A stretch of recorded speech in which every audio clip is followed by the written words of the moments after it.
Hey, I have an idea. Let's talk about superheroines. Ooh, alright, how about... Oh, geez. Well, maybe... Okay, the sad fact is that many superpowered females haven't exactly had the best track record when it comes to adaptations. Now, I don't presume to know why so many female superheroes have failed on the big screen, but I do know that there's no shortage of them to choose from in the comic book world. One of the more memorable members of the DC lineup is Black Canary, which is exactly why I've decided to focus on her for this third episode of From Script to Screen.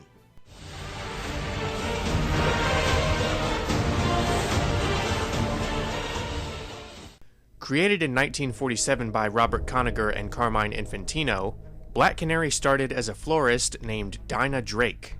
Trained by her father, Detective Richard Drake, she uses her extensive martial arts skills to fight crime as a costumed vigilante. After working alongside numerous other superheroes, she marries private investigator Larry Lance. Their daughter, Dinah Laurel Lance, is born with a genetic mutation that enables her to emit sonic vibrations through her mouth. Mutation. It is the key to our evolution. It has enabled us to evolve from a single-celled organism into the dominant species on the planet. Uh-huh. This ability is known as the Canary Cry. Trained by other costumed crime fighters like Wildcat, the younger Dinah eventually follows in her mother's footsteps and becomes the new Black Canary. I realize that is just a rough outline of mother and daughter, but if I go through the entire history of these two, we'll be here all day. Let's start with her first on-screen appearance in the 1979 TV special, Legends of the Superheroes. This takes inspiration from the 60s Batman series and Super Friends, and it shows. The problem is that it's both cheaper and cheesier, complete with a laugh track. I think that speaks for itself. Fast forward to 2002, and you'll find another version of the character on the short-lived series Birds of Prey. Based on the comic of the same name, the show focuses on three heroines as they work together to clean up New Gotham after Batman mysteriously disappeared. We have Barbara Gordon, now known as Oracle after being crippled by the Joker, Helena Kyle, aka Huntress, and Dinah Redmond, a psychic teenager revealed to be the daughter of Black Canary.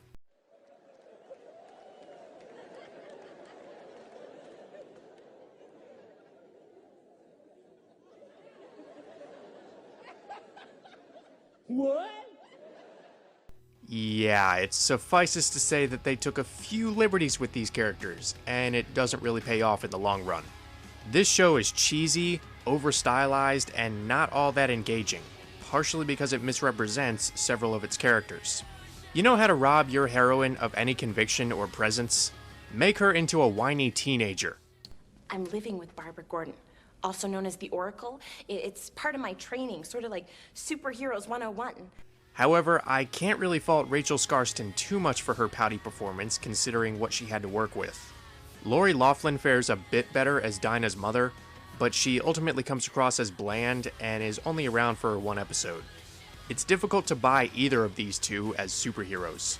Maybe a more experienced creative team can bring the character to life. In the 7th season of Smallville, Black Canary is introduced as an assassin hired by Lex Luthor. Of course, their transaction ends badly because, well, it's Lex Luthor, what do you expect?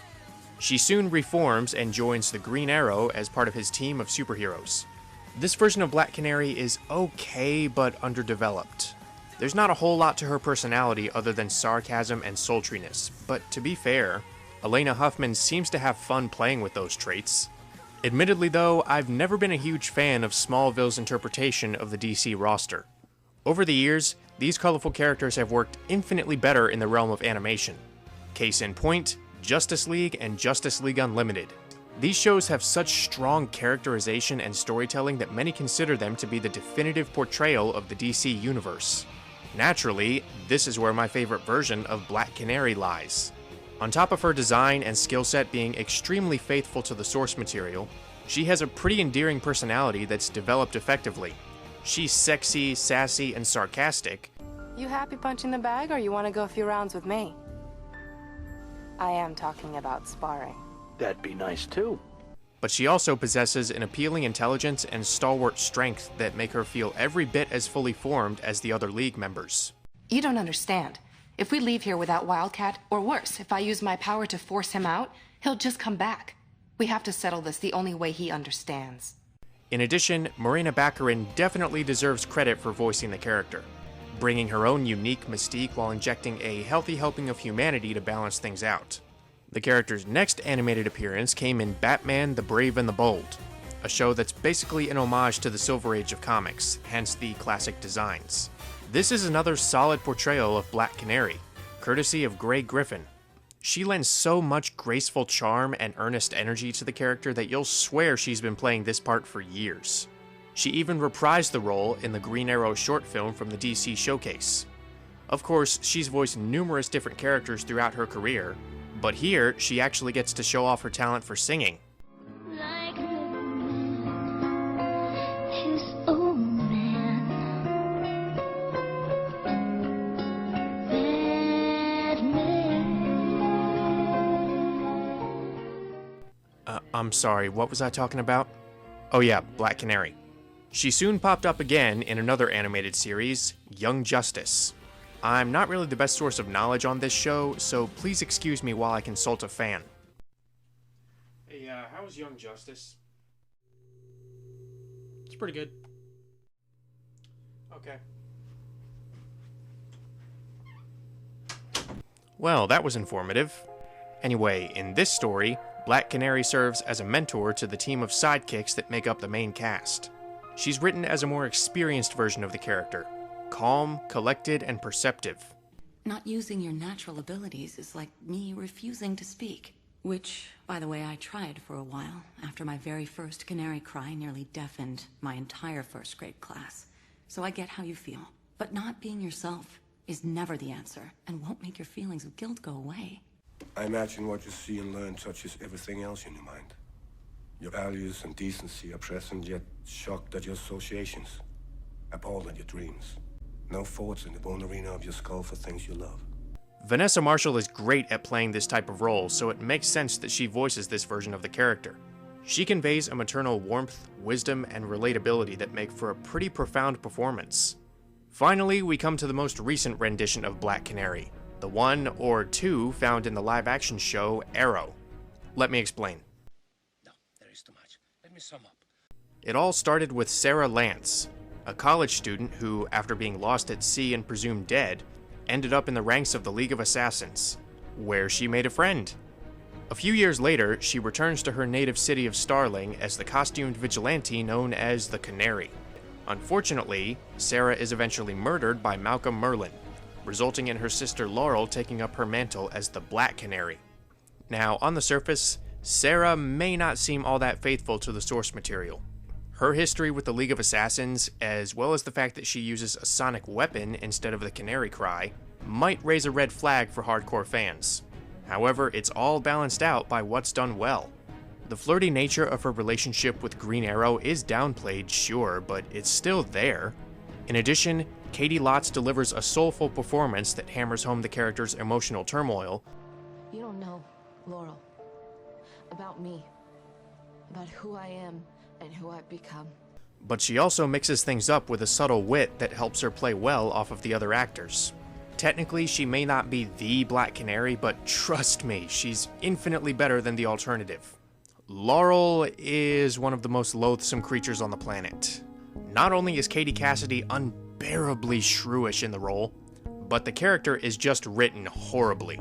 If she doesn't get her way, then she whines and screams at anyone who will listen. Every single thing that's gone wrong in our lives is your fault. You're right. This is all my fault. Yes it is. You know, it's hard to remember a time when I was actually in love with you.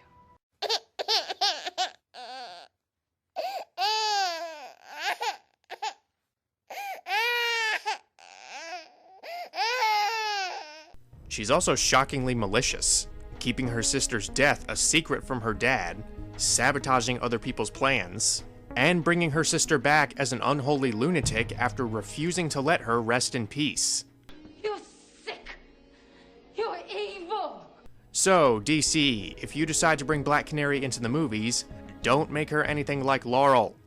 Come to think of it, who would be best to play the character on the big screen? Well, I can't really answer that for sure, but I can at least give my personal pick in regards to casting.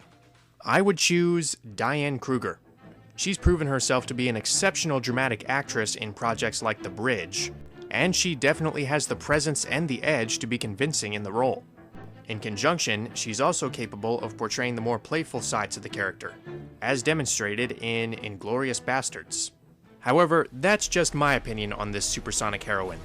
There have been numerous different interpretations of this character throughout the years, and there will definitely be many more in the future. What are your thoughts? Which on-screen version is your favorite? Who would you cast in the role? Whatever the case, let's hope that the character is done justice in the future. Thanks for watching. Feel free to like, subscribe, and/or comment. Until next time.